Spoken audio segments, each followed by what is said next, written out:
Garou will be the next SSR Plus character released on the Awakening wheel this Thursday. So here's everything you need to know about Garou and whether or not he is worth pulling for. So let's get into his attack skills. So for his basic attack, he attacks a single target with 4 hits for 120% of his attack, and for his ultimate attack, he attacks a single target with 5 hits for 950% of his attack.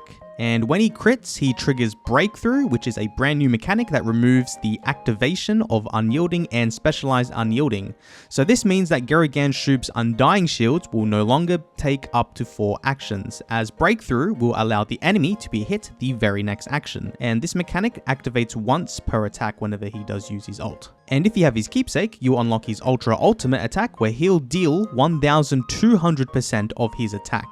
He will also trigger Breakthrough whenever he attacks, so this removes the requirement of needing to crit when using Garou. And he gains an additional buff where after triggering Breakthrough, he recovers HP by 50% of his max HP, so his keepsake is very valuable as it provides many neat buffs. Going through his passive skills, so for his regular passive, after a character's action, he removes stun on himself, and after any ally's action, he launches ultimate follow-up to a random enemy in their specialized unyielding state, which can happen twice per round and deals 50% of his ult damage. If you manage to limit break him to 5 stars, his follow-ups will deal 60% of his ult damage, and if you manage to unlock his 5p awakening, his follow-ups will deal 70% of his ult damage. For his awakened passive, at the start of battle, he grants 2 regular unyielding chances to himself by 50% of his max HP, and after his unyielding has been consumed, he obtains Specialized Guard by 800% of his attack. So Specialized Guard, if you battle the upper crescent in the Crescent Towers, enemies have those purple health bars with gold stars on them.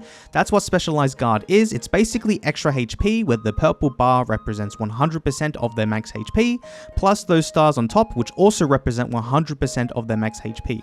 So this description of being able to absorb up to 15 times of his original max HP means that he can have a total of 15 golden stars maxed, meaning 1500% of his max HP per battle, which he can't personally generate, but others are able to give this stat to allies in the near future. And if you unlock his second awakening, he grants an additional buff where after an ally's unyielding or specialized unyielding has been fully triggered, he obtains Specialized Guard of 600% of his attack, which can activate 3 times per battle.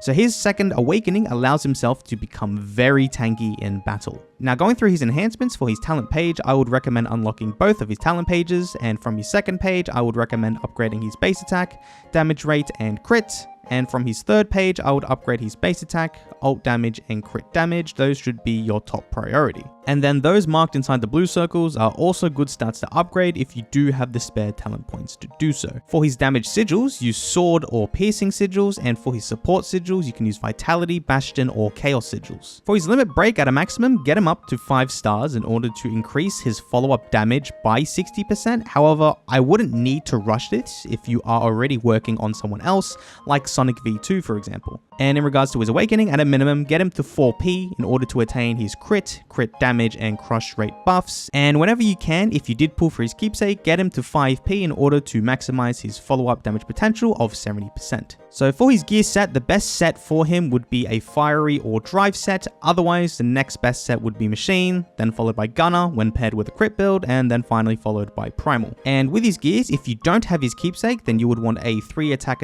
bonus and 1 attack crit being your chest piece, since you do need a high crit in order to activate his breakthrough. Otherwise, if you do have his keepsake, then you can go for all 4 attack bonus. And for his buff gears, all of them should have attack, with your hero gear having attack bonus and flat attack, your grappler gear having crit and flat attack, and your special gear having damage rate and flat attack. And if you manage to get an augmentation from upgrading your special gear, getting a crit augment would work best with Garou. Now, I will also be providing some examples of what some higher end lineups can look like with Garou, since only spenders are able to purchase Garou. So for the first example, this is what I assume will be the most meta game-breaking team, with Silverfang, King, and Atomic Samurai all in the same row, and then Goketsu, Garou, and Garou in the front row, or they can be swapped around anywhere, just so that Goketsu and Garou can deal their breakthrough once Silverfang and Atomic Samurai has activated the opponent's shields, because then breakthrough will instantly break it as soon as those breakthrough units attack, and then they'll just kill them off a lot faster. Now, I did also substitute in Child Emperor because I know for a fact, or most likely the case, that Mass X will probably use Child Emperor still. Child Emperor is still okay, only if you can invest into him, which Mass X can do, so that's why Child Emperor in his case is quite strong, because he's good for healing as well, just to make the survivability of your team much higher. So this is probably going to be the top team that you'll probably be seeing from a lot of the top high players, and probably including Mass X. Now, for example, too, if they didn't pull for Silverfang, this is also another powerful team with Goketsu, Atomic Samurai still in the same row being sped up. Then you do have Garou, Ganshoop, and then Boris as that Esper as well, because he can stack his minions with Goketsu's minions. So if you do find that your team isn't tanky enough in terms of damage sharing, then if you do have a lot of investment into Boris as well with his attack, then having 4 minions can be quite devastating. Now, if you don't have a strong Boris, and you can use Metal Bat as well, just to act as a substitute to try and activate those shields as quickly as possible, so that Garou and Goketsu can break through those shields as soon as possible. Now, going on to example 3, if you don't have King, then using Sonic V2 is also a good substitute, because now he is accessible for everyone to play for free. So if you need a speedster for PvP, then Sonic is your go-to, and you can use Atomic Samurai and Garou as your breakthrough units and those reduction of those shields. And then in the front row, you can have tanky units like Boros as your second Esper. You can also use Carnage Kabuto and then Gary Ganshoop's Core. Now, if you don't have Boros, you can use other Espers like ATT or RMG or even Sky King or Phoenix Man. Just any Esper that can fill in. Now, with example 4, if you didn't pull for those PvP units like Atomic Samurai, you can still use Garou for sure. And then I assume everyone has Carnage Kabuto. He's still okay to use as your tanky unit. So you can use Carnage and Garou in the same row. Then in the front row, you can use whatever Esper alongside Gary Ganshoop. And for the spare slot, you can decide to use another grappler. So you have 3 grapplers in your team, but it depends on what type of cruel tactic you have your tactic card on. If you have it on your villains for Carnage, then Gale Wind will be better because he can inflict stuns if you're fast enough.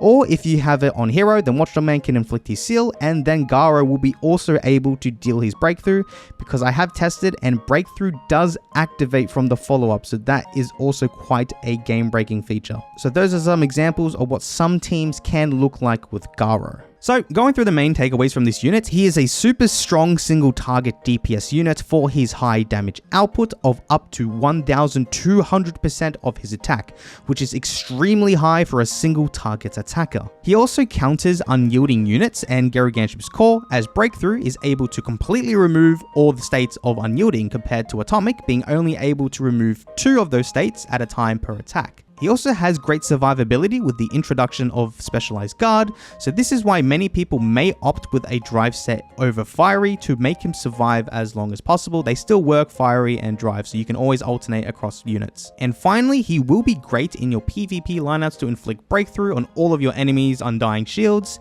as well as against bosses, as he does have the highest damage output to a single target currently on this game. And as a side note, even though it isn't his main focus, but if you want to use him for PvE, then he can help you out in the lower Crescent Tower for your hero team to break those shields, or in Epic Conqueror's Challenge to also break those shields. Now, going through the cons about him, he does need both his Keepsake and Second Awakening in order to maximize his usefulness and survivability, as they play a massive factor, especially in PvP. He's not very strong without these additional buffs. There are also much better grapplers coming within the next 6 months, such as Goketsu, Deep Sea King, and Tank Top Master, so it's better to save your black tickets and Keepsake vouchers for those units instead, especially for Deep Sea King. He doesn't provide much utility to the team in this current meta, as he only grants his tankiness and stun removal to himself, whereas other units such as Atomic Samurai and Goketsu provide great buffs for their allies as well. And finally, he's only good when paired with Gary Ganshoop Core and not Bangpu or Drive Knight, as his follow-ups and specialized protection